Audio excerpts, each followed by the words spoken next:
Magandang araw po sa inyong lahat mga kababayan at welcome back dito po sa PNR at ito nga mga karibin natin. Nako, nakarma! Matindi ang nangyari, gulat lahat. Nako, yan po mga kababayan, patungkol po riyan ang ating aalamin at bibigyan ng reaksyon sa video ito.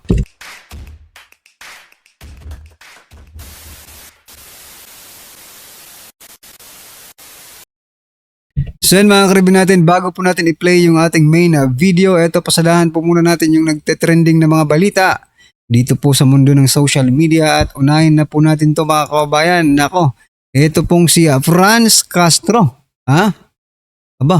Napakatindi po ng ginawa ni Franz Castro mga kababayan. Franz Castro, inutusan ang Korte Suprema or Korte na ibasura ang kanyang kaso.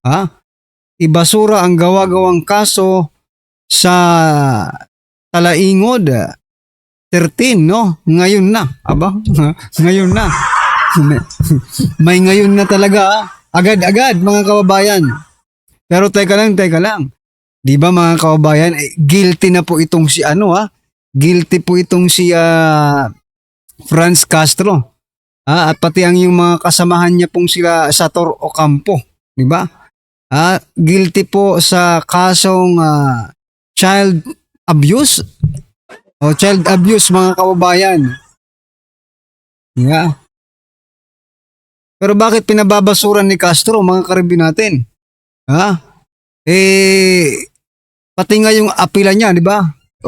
Umapila po ito sa Court of Appeal si Castro. At sabi po doon ay hindi pwede, no? Hindi pwedeng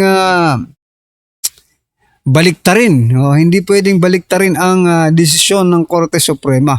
Ayun nga mga kababayan, guilty na nga itong si Franz Castro sa child abuse. Bakit ba akala kasi ng iba nakakulong na po si Franz Castro, no? Baka piyansa mga kababayan. Diba? Yan nga ang inaantay ng taong bayan eh. Yeah? Ang makitang nakakulong si Franz Castro mga kababayan.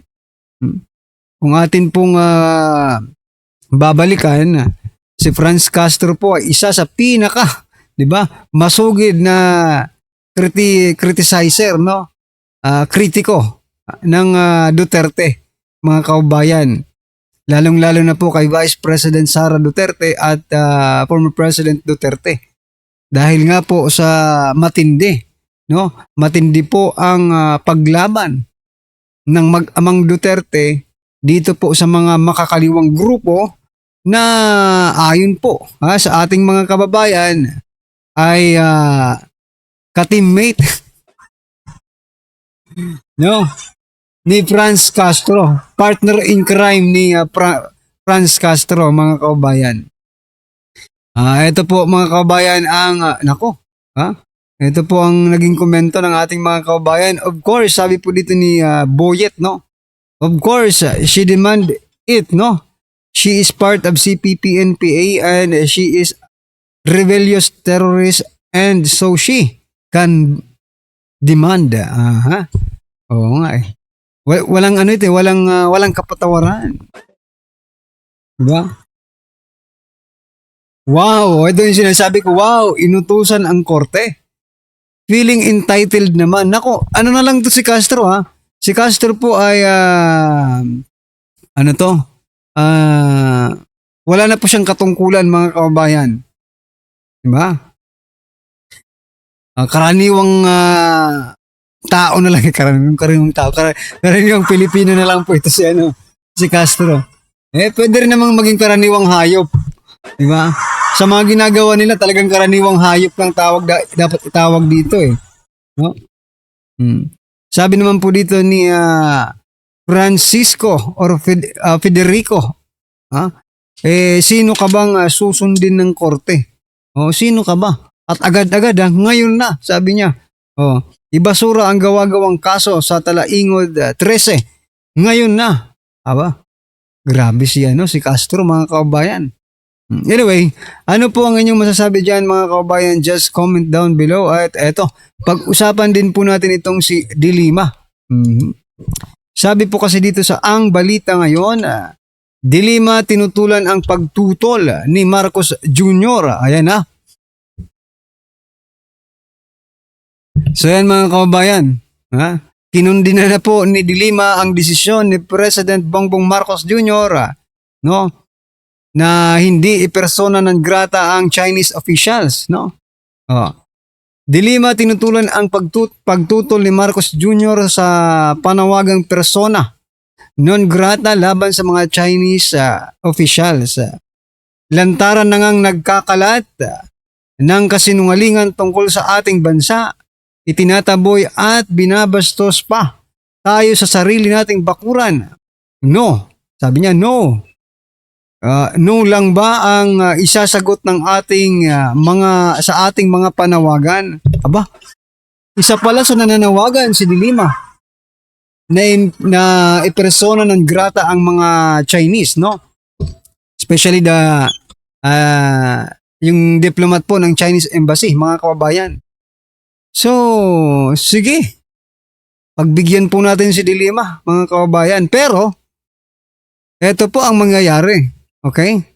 Kasi kung nagawa pong ipersona non grata ng Pilipinas ang mga diplomat, pati na rin ambassador, sabihin na natin. Kasi sabi po ng ambassador, kung ipepersona non grata mo yung deputy spokesperson, di ba? Or deputy ambassador, o ano man yun. Okay, ano man yung katungkulan niya. Pati na rin daw siya. Pati na rin daw siya ay persona ng grata at magsasara na ang Chinese Embassy dito po sa Pilipinas. Ito pong sinasabi ko kanina, di ba? Na kung kaya nating ipersona ng grata sila, paano kung gumanti sila at ipersona ng grata ang embahada ng Pilipinas sa mga nasasakupan ng China? Tulad po ng Taiwan, tulad din po ng Hong Kong at ang mainland China. Saan pupunta yung ating mga OFW? Paano kung pauwiin? Diba? Magalit talaga yung China. Pauwiin po yung 500,000 plus, no? Na mga Pilipino sa China. Saan po? Kayo po ba ang sasagot sa kakainin nila, sa titirahan nila? Dilima, kaya mo ba yun? Paano na lang po? Okay, ito po ang pinakamatindi sa lahat, no? Paano na lang po yung mga order ng mga parcel, na galing sa China? Matagal na nating inaantay yan, di ba? Umaabot nga ng ilang araw, hindi na tayo mapakali. Nasaan na ba yung parcel natin galing sa China? What I'm trying to point out, mga kababayan, what I'm trying to point out dito, hindi tayo kawalan ng China. Mas kawalan natin ang China kung mawawala sila sa atin. Di ba? Kung naiintindihan lang ng mga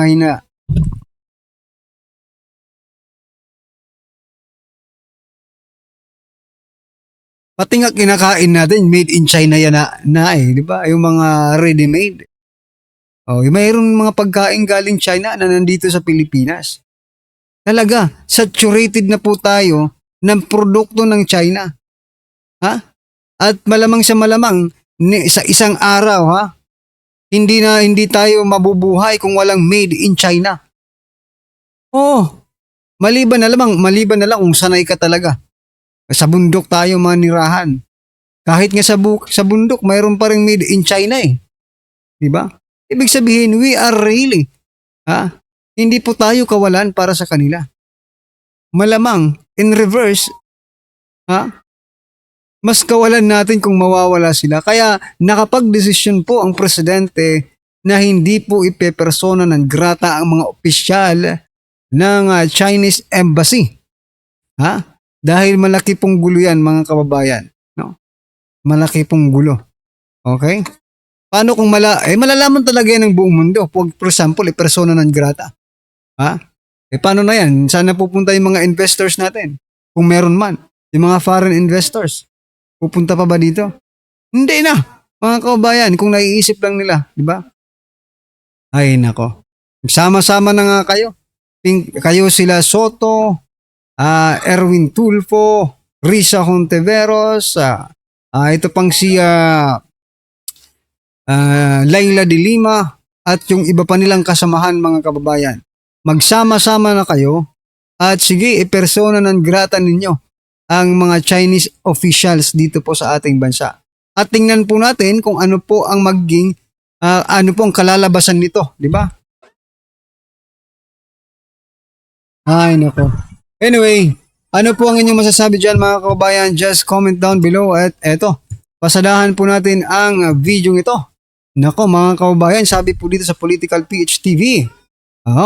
At ito po ay mula kay Sabanat Bay na karma na BBM may stage 5. Nako. Kan. Kan. Kay Sir daw. Kay Sir. Pala. Biglang bilang na lang ang araw. Nako. BP Sara papalit na sa pwesto. Uy, eto pakinggan po natin Sir Banat Bay. Pasok. Panoorin natin itong itong video ni BBM. Ito. Wait lang, Pinabulaan na ng Malacanang ang kumakalat ng medical record na may malubhang infection daw sa bituka si Pangulong Bongbong Marcos. Naglabas din ng video ang palasyo para patunayan na maayos ang lagay ng Pangulo. Narito ang Express Report ni Maricel Halili. Masigla at nakikipaglaro pa si Pangulong Bongbong Marcos sa kanyang asong si Orly sa bagong video na inilabas ng Malacanang. Kiss ang sampota. Ang cute naman nandang. Ayop talaga. Kagabi, sa gitna yan ng ulat na pinagpahinga pa ang Pangulo habang nagpapagaling mula sa sakit na diverticulitis. Ayon kay PBBM, bagamat may mga iniinom pa siyang gamot, maayos naman ang kanyang kalagayan. Handa na rin daw siyang bumalik sa trabaho. Medyo nagtatampo sa akin yung mga doktor ko kasi sinasabi nila, wag muna. Sabi ko, hindi ko naman pwede pagantayin lahat ng mga nangyayari. So, tinuloy ko na lang. Balik normal na rin daw ang diet ng Pangulo. Ayon sa kanya, nilimitahan siya sa solid food noong nagkasakit siya. Nanaginip ako yung isang Ang galing ng drama nyo. No? Ang galing ng drama nyo. Kasi nadadivert, no? Kahit papano, di ba? Nadadivert po yung mga issue. Tulad po ng flood control scam, no? Nadadivert patungkol dito sa iyo, no? Sa bagay, presidente ka kasi at excited po ang taong bayan sa kung anumang posibleng mangyari. Di ba? Sip yung nagbibideo. Pero alam mo maraming nakapansin maraming nakapansin na pumapayat dito si Marcos. Maraming nakapansin pati yung mukha niya nalalaglag na. Parang nangingiwi na ng todo. Hindi ko alam kaya nga tinatanong ng iba, eto ba dahil doon sa sinasabi ni Senator Amy na talagang tuloy-tuloy yung mga ginagawa nila dyan. Naku po, yung kaya ang dahilan nun. kasi nang naginip ako, nakakain ako ng steak. Hindi naman iniisip ko. Pero hindi pa pwede. Hindi pa, ngayon pwede na. O yan ganyan po ang lifestyle nila. Steak lang mga Di ba? Inggit naman kami. Sa bagay, mayaman po yan. Maraming pera po ang Marcos mga kaubayan. Kaya wala tayong magagawa. Unlike former President Duterte, okra lang at saka di ba? Sausaw mo sa bagoong, pwede na. Di ba? Dito kailangan pag managinip ka talagang dapat lechon po dapat ang pinapanaginip ninyo. Pwede na. Ayan. Oo. Good news na yan. Ako ng hamburger. Matatandaang hindi nakadalo si Pangulong Marcos sa pagpaparangal sa mga government workers sa Malacanang kahapon ng umaga. Pero siya naman ang nanguna sa doning of ranks ni PNP Chief General Jose Milencio Nartates. Ibinahagi rin ng Pangulo na nakipagpulong siya sa ilang miyembro ng gabinete nito. Yung mga nilalabas na larawan ng pag-attend niya, larawan lang, hindi ho video. Magtataka kayo. Pero yung iba, video. Kasi sinasabi, di ba, 2 hours. Sabi nito may merong panghirit si pangalan nito si Claire Castro na kesyo 2 hours daw yung tinagal ng meeting na yun. Malay ba namin kung 2 hours yung meeting, pero 1 minuto lang siya doon para nagpicture lang siya. Di ba? Itong mga to talagang tinatarantado ang taong bayan eh. Lunes, kumakalat din ngayon ang umano'y resulta ng whole abdomen CT scan ng Pangulo. Nakasaad dito na may severe diverticulitis o infection sa bituka si Pangulong Marcos at kailangan daw ng agarang surgical consultation. Wala rin daw kaliwang kidney ang Pangulo. Tinaplyan ng Presidential Communications Office. Ayon sa PCO, peke ang naturang medical record at hindi galing sa anumang lehitimong medical examination. Sinigundahan naman yan ng St. Luke's Medical Center. Sinabi ng pamunuan ng ospital na sinusunod nila ang confidentiality at data privacy ng kanilang mga pasyente. Tanging sa mga pasyente at otorisadong tao lang sila nagbibigay ng medical records. At bilang patuloy pa nga na talagang kausap ni Yuse Claire Castro ang Pangulo, nag-selfie ang dalawa. Ayan ako. Hello po. Para... Hindi to AI. Hindi to Wow, AI. namayo talaga ako. Oh, ako sir, hindi. Kasi galing ako Ikaw sa... hindi. Pabalita mula sa frontline, Maricel Halili, Spy. Talaga, sip-sip. Yakapin ko.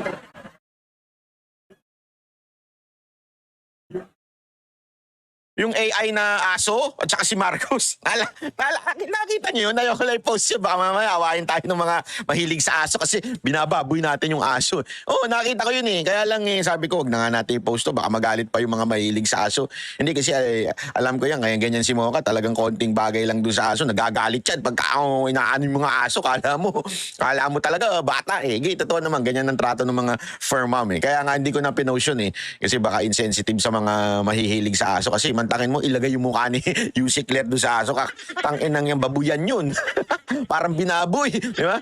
Eh, syempre, wag naman ganun. Ha? Wag naman ganun dahil nabababoy ngayon yung mga aso dahil sa kanya. Ayip yan, oo. Ay, nako. Anyway, ganun talaga buhay. Ito. Ang issue lang kasi natin dito, mga kababayan. Sabi nga ng iba, yung mga panglabas na madali lusutan po yun eh. Yung tulad na kesyo mag-video nang wala pang 1 minuto. Tapos yung mag-picture. Kunwari, umaattend ng meeting. Madaling palusutan yan eh. Yeah? Bakit hindi naka-video all throughout? Unlike nung panahon ni Pangulong Duterte, naka-video all throughout yan. Although, pagka sensitive matter, minumute. Siyempre, totoo naman, kailangan din naman ganun. I understand and I respect that. Pero, eto, talagang tila, tinatago. Kaya nga, alam nyo, mawawala yung, sa tao, kung sana merong, medical bulletin. Kahit pa paano, yung mga taong tunay na nagtatanong. Kasi meron naman talagang nagtatanong at sa nananong. Magkaiba yun, ha? Meron na nagtatanong at sa nagnananong. May ibig sabihin So yan mga kababayan, hanggang ngayon pa rin po may mga tao na ayaw maniwala dito sa mga sinasabi ni Claire Castro na mabuti talaga ang kalagayan ng presidente. Dahil nga hindi sila naglalabas ng medical bulletin ng presidente, mga kababayan. No any documents coming, legal documents na galing po talaga sa doktor. Hindi po yung sila lang yung nagsasalita. No? Kasi alam niyo po kung bakit hindi sila pinaniniwalaan. Dahil maraming beses na po silang nagsisinungaling. Diba?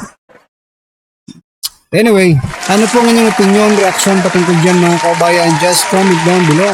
Ayan, maraming salamat po. Please don't forget to like and share. Maraming salamat po.